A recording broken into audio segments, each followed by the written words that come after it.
उत्तराखंड से बीजेपी के राज्यसभा सांसद नरेश बंसल जी इस वक्त हमारे साथ मौजूद है बातचीत के लिए। सर, बंशीधर भगत ने जो बयान दिया है उसके बाद कांग्रेस पार्टी घेरने में जुट गई है। बंशीधर भगत कहते हैं कि अगर धन चाहिए तो लक्ष्मी को पटाओ, विद्या चाहिए तो सरस्वती को पटाओ। किस तरह से इस बयान को आप देख रहे हैं?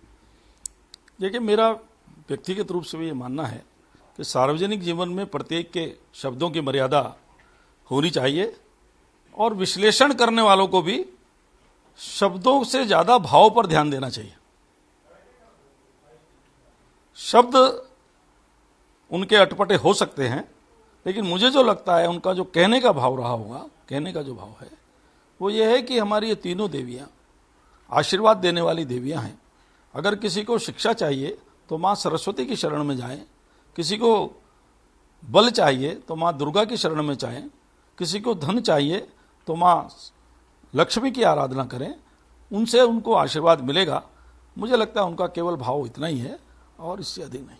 आपको लगता है कि मंच से जिस तरह से ऐसी भाषा का प्रयोग बंशीधर भगत कह रहे हैं, बच्चे भी मौजूद थे, इसके साथ ही कांग्रेस पार्टी भी आरोप लगा रही है कि बीजेपी की भाषा ही ऐसी है? नहीं, बीजेपी की भाषा ऐसी नहीं है, व्यक्ति की भाषा होती है। पार्टी की भाषा तो पार्टी के आधिकारिक प्रवक्ता के द्वारा, प्रदेश अध्यक्ष के द्वारा, महामंत्री संगठनों के द्वारा, इनके द्वारा व्यक्त की जाती है।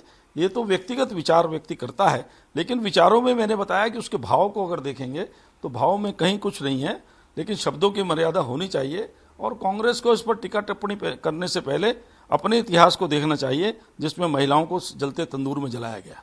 इससे इतर एक सवाल है कि 144 लोकसभा जो हारी हुई सीट है उस पर लगातार भारतीय जनता पार्टी मंथन कर रही है। उत्तर प्रदेश की 14 ऐसी सीटें हैं जिस पर बीजेपी ने बैठक भी की है। आगे प्रधानमंत्री की रैली को लेकर भी तैयारी की जा रही है। देखिए, भारतीय जनता पार्टी की, मैंने बताया कि भारतीय जनता पार्टी कार्यकर्ता आधारित पार्टी है, जिसका बूथ लेवल का कार्यकर्ता पन्ना प्रमुख से लेकर के प्रधानमंत्री जी तक सभी कार्यकर्ता हैं और सब अपना अपना योगदान देते हैं। समन्वय के साथ हम सब लोग काम करते हैं। हमारा उद्देश्य जो है वो सारी की सारी 542 लोकसभा सीटों पर, 543 लोकसभा सीटों पर हम उस काम को कर रहे हैं और हमारा उद्देश्य है कि पहले से अधिक सीटें जीत करके हम जनता का विश्वास प्राप्त करें, आशीर्वाद लें। जिस प्रकार से भारत मोदी जी के कुशल नेतृत्व में आगे बढ़ रहा है वो और आगे मजबूती के साथ एक भारत, श्रेष्ठ भारत, समर्थ भारत, शक्तिशाली भारत इस रूप में उभर करके आए और जनता आज जो विश्व के सामने चुनौतियां हैं उसका सामना करने में भारत अपना योगदान दे सके। उसमें ये जरूर है कि जो सीटें हम हारे हैं उनके ऊपर थोड़ा विशेष ध्यान दिया जाता है। 144 सीटें जिसका आपने कहा है वो उसी प्रकार की सीटें हैं, उस पर भारतीय जनता पार्टी के नेता और कार्यकर्ता थोड़ा विशेष ध्यान देकर के काम कर रहे हैं। उत्तर प्रदेश की 14 सीटें भी उसी में हैं, पंजाब की 9 सीटें भी उसी में हैं, हिमाचल की 1 सीट भी है, हरियाणा की 3 सीट भी हैं और उत्तरी भारत में कश्मीर की भी 1 सीट है। इस प्रकार से 28 सीटों पर मैं अपना समय दे रहा हूं। उसी के अंतर्गत मैं लखनऊ गया था।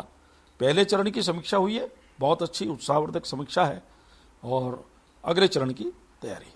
सर, आखिरी सवाल है कि उत्तर प्रदेश की अगर बात करते हैं हम तो 14 जो लोकसभा सीटें हैं जहां पर बीजेपी मजबूत नहीं है, वहां को लेकर क्या रणनीति है, चूंकि आपके पास प्रभार भी है उत्तर प्रदेश का? देखिए, मैंने आपको बताया कि केवल उत्तर प्रदेश में अगर विचार करेंगे तो 80 में से 78 सीटें ऐसी हैं जो हमने कभी ना कभी जीती हैं। जो 2019 में आ रही होगी, 14 में जीती होगी, उससे पहले जीती होगी। केवल 2 सीटें आप वहां कह सकते हैं, मैनपुरी और रायबरेली, जो हमने कभी जीती नहीं है। और मैं आत्मविश्वास से इस बात को कह सकता हूं कि कार्यकर्ताओं का जैसा मुझे फीडबैक मिल रहा है और कार्यकर्ता जिस उत्साह से लगे हैं, इस बार रायबरेली और मैनपुरी भी हम निश्चित रूप से जीतेंगे। बहुत शुक्रिया बातचीत के लिए। कैमरा पर्सन रोहित के साथ स्वाति पाठक, भारत समाचार, दिल्ली।